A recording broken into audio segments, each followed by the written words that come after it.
do Corinthians, vamos falar especificamente do jogo. O Tonhão da Fiel, né, resolveu para encarar o Flamengo do Tite. O Flamengo não vinha muito bem, mas o Flamengo está oscilando boas e más partidas, pressão no Tite, mas vai jogar com o Flamengo no Maracanã. Ele resolveu montar um esquema com 3 zagueiros. E em alguns momentos eu vi uma linha de 5, 2 no meio campo e 3 na frente. O Garro, que podia compor esse meio campo, foi jogar lá juntamente com o Romero e com o Wesley, né? E o Corinthians, obviamente, entregou o meio campo para o Flamengo.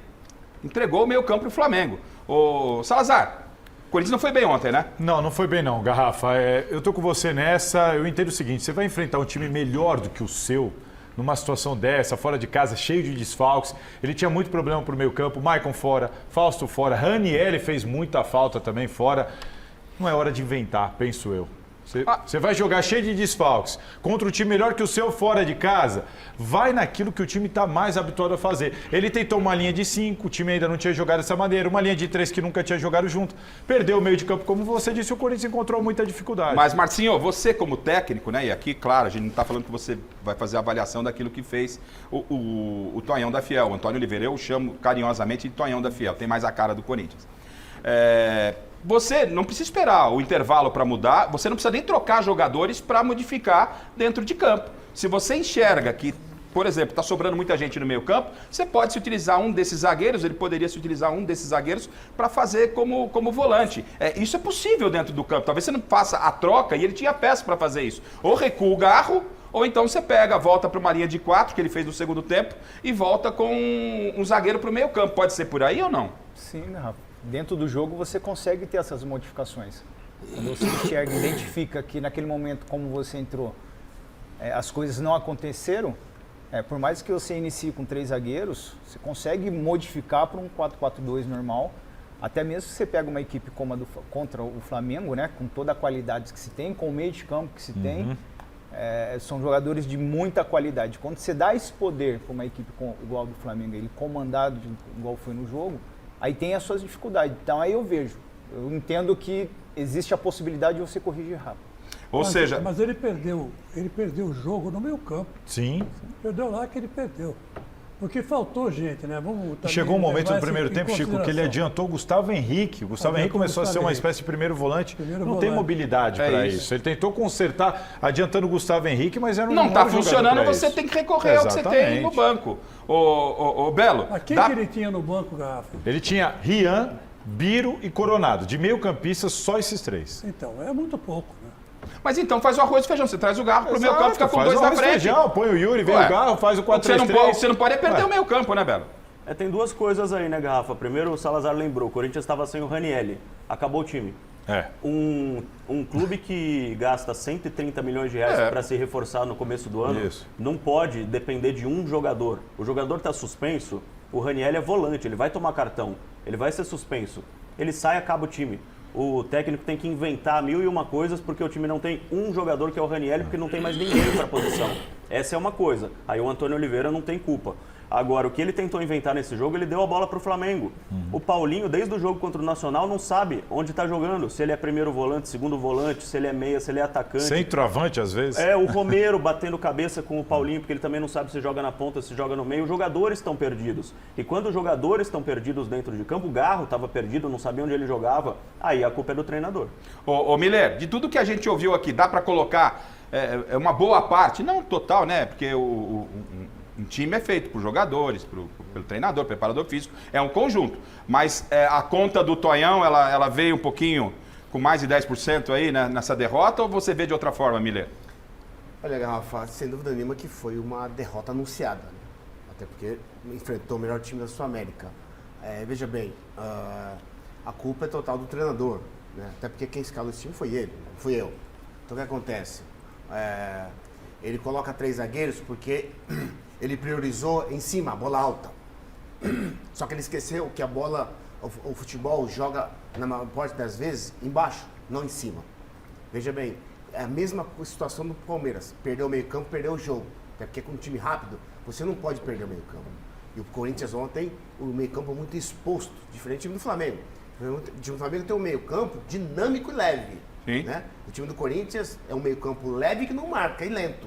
Diferente, não tem muita velocidade. Então os 3 zagueiros ficavam batendo cabeça. E como é que você vai colocar 3 zagueiros, sendo que o Flamengo joga sempre com 3 atacantes? O Tite é obrigado a jogar com 3 atacantes lá. Não tem jeito de você marcar. O Flamengo só não ganhou, como o Salazar falou na reportagem, ele só não venceu demais porque o goleiro fez boas Carlos defesas, Miguel, trave, teve tudo.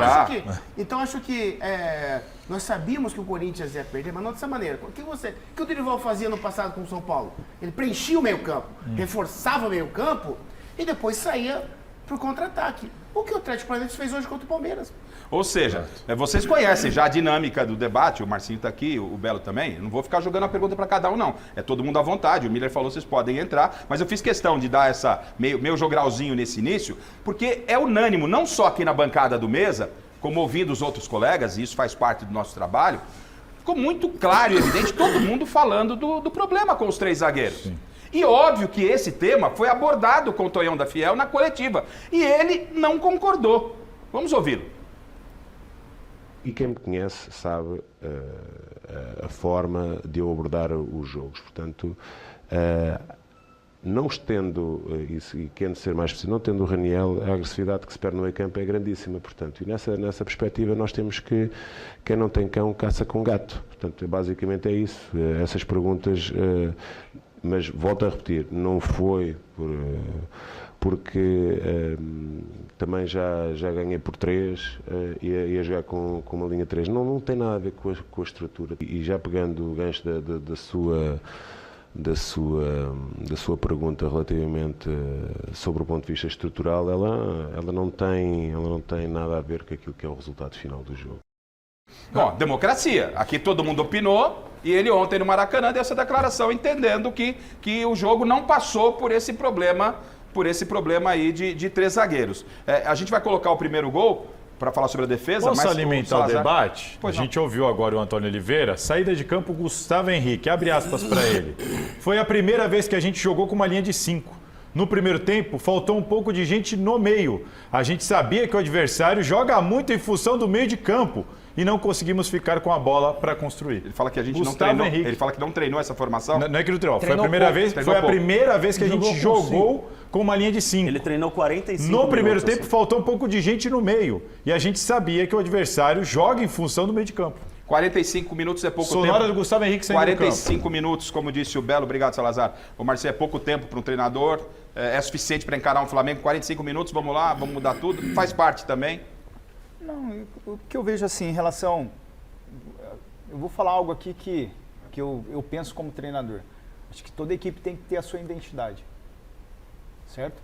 E quando a gente fala em identidade, se eu entendo, vamos falar, se eu jogo numa maneira, eu tenho uma opção de jogar de outra, beleza. Mas a identidade não tem que sair. Sim. Então, assim, eu vejo se dentro de você enfrentar um Flamengo, com todas as dificuldades que seriam normais, né? Um Corinthians com jogadores fora, né? Eu olhando aqui a escalação e vendo aqui alguns jogadores, eles poderiam manter aquilo que ele entende e que vinha jogando bem o Corinthians, né? Até mesmo para deixar uma equipe segura, confiante. Agora, mais uma vez, é tempo suficiente, ali 15, 20 minutos, você já vê que as coisas não estão caminhando bem. E aí ali dentro da possibilidade de conversar, você pegar um Flamengo com uma linha de 3 zagueiros, quando você abaixa, você forma uma linha de 5. No meio de campo você fica com 2 volantes. Você pega aí Lohan, pega Gerson que vinha para dentro também, pega De La Cruz, são jogadores que dos volantes, com todo respeito, eu adoro o Paulinho, mas o Paulinho, para ficar só ele mais um correndo naquele meio campo, aí é sacanagem demais. Vamos passar lance a lance, gente, quer ver? Estamos vendo aí o primeiro gol do Flamengo. Opa, olha o Félix, Félix Torres. Assim, esse gol sai já depois do Carlos Miguel ter feito vários milagres. Vários milagres. Ninguém quer crucificar o Carlos Miguel. Mas, se fosse o Cássio... Nossa, forcamento em praça né? pública. Volta só, abre pra mim um pouquinho, Fini. Deixa, se puder me dividir com a tela aqui, porque é o seguinte, né? Garrafa, você está defendendo o Cássio. Gente, eu falei, o Carlos Miguel é um belíssimo goleiro, o Cássio dispensa a apresentação, mas com essa defesa, com esse time, o Carlos Miguel pode... Aconteceu tudo o que eu vinha falando, o Carlos Miguel pode fazer vários milagres. Mas uma hora não tem jeito. E aconteceu, porque isso falha, foi falha, né, Miller? Falhou, ele admitiu. Miller, não tem. O que acontece aí no lance, Miller? Olha, Rafa, no futebol, as coisas estão ligadas, principalmente numa partida de futebol. Para você ter uma ideia, aí foi um erro coletivo do time do Corinthians. É o time, é isso aí. O De La Cruz recebe a bola muito livre, soberano, né? Aí chega depois, olha só, chega depois o jogador do Corinthians para dar o bote, e ele, aí já a técnica dele, a virtude dele, ele dá um passe na caneta do jogador do Corinthians pro Pedro. Quem que dá assistência, Miller? Desculpa. Quem? O De La Cruz. Tá com muita liberdade, não tá? É o que eu tô te falando. Ele domina, vira, pensa e depois dá o passe. São 3 coisas que ele fez. E aí, claro, né? A habilidade, o improviso do Pedro. Olha lá, Miller, ó. Olha só, ele domina, gira, pensa e dá uma caneta. No futebol de hoje não cabe isso, né, gente? Jeito, olha quem é que tá no De La Cruz. Então veja bem. Quem? Veja Gustavo bem, Henrique teve que sair lá da área. Veja bem. O zagueiro do Corinthians, não tinha 3 zagueiros aí, Salazar? Tinha. Até então 3 zagueiros. Sim. Olha só, ele chega atrasado no lance. E ele estava na direita, o Félix. Exatamente. Ele foi o Gustavo Henrique ele lá, dá um Miller. bote, pode ver, ele dá um bote errado, claro. Oi. E não precisava daquele bote. Cerca a jogada. Cerca. Até porque o Pedro não é um jogador de velocidade. Entendeu? O Pedro é um jogador de finalização, diferente. E ele não tá nem fazendo o movimento de bater ainda, pelo menos, né? Exatamente. Não, ele faz que vai bater mas e dá o corte. O Garrafa. Mas cerca, né, Garrafa, Bacete? na bola, na lei da bola, diz assim, o jogador atacante, adversário, ele está de lado, longe do gol. Ele não está de frente pro gol. Então você não precisa dar bote. Você compete com ele por cima, sem cair. Não precisa cair dentro da área. Dentro da área, a zagueira não cai. Chega atrasado no lance, dá um carrinho todo espalhafatoso. Aí ficou a habilidade do Pedro, né? Que realmente improvisou bem ali. E chuta em cima do garoto do Corinthians, né? Tá muito em cima o chute. Bate nele, não dá tempo de cair. Ele é muito grande. E aí, eu acho que, assim, não foi uma falha grotesca. Olha só. Tá bem em cima. Ele podia ter defendido com o pé. Ele né? falou Tem que ele essa. deveria ter ido com os pés depois do jogo. Ele põe o pé, ele admitiu. quase domina a bola. Ele admitiu, ele ele pode falou que parar o a certo... bola. Vamos ouvir o Carlos Miguel, então? Vamos ouvir o Carlos Miguel, que admite, como vocês disseram aqui, ele admite o erro e, surpreendentemente, porque veja bem, toda a imprensa tem entre aspas, não que o Cássio precise, mas protegendo o Cássio pela sua história. Não é? Falando do Cássio, tem que tomar muito cuidado. O Cássio foi para o banco de reservas, a gente defendeu. O Carlos Miguel é um goleiro que tem muito a evoluir, merece ser o titular. Depois do jogo, ouvindo os colegas, todo mundo, ninguém muito focado nessa falha, porque, meu amigo, o cara fez 3, 4, se não é o Carlos Miguel, ia dar excesso de bagagem pro Corinthians na volta. Né? Ele foi com uma bagagem de jogo e ia voltar com um monte de bola na sacola, velho. Ia ser uma sacola. Então, a imprensa fez elogios merecidos ao Carlos Miguel. Não porque ele é bonito, não porque o pessoal gosta dele, porque ele realmente está pegando muito. Mas acabou falhando nesse lance. E aí, essa foi a segunda derrota do Carlos Miguel no gol do Corinthians. É isso, né, Belo? Contra a Ponte foi outra. Foi contra a Ponte Preta e ontem contra o Flamengo. Que ele falhou também. Aí ele está substituindo quem? Chico, o Cássio, que é o líder, que é o cara que dá a cara a tapa.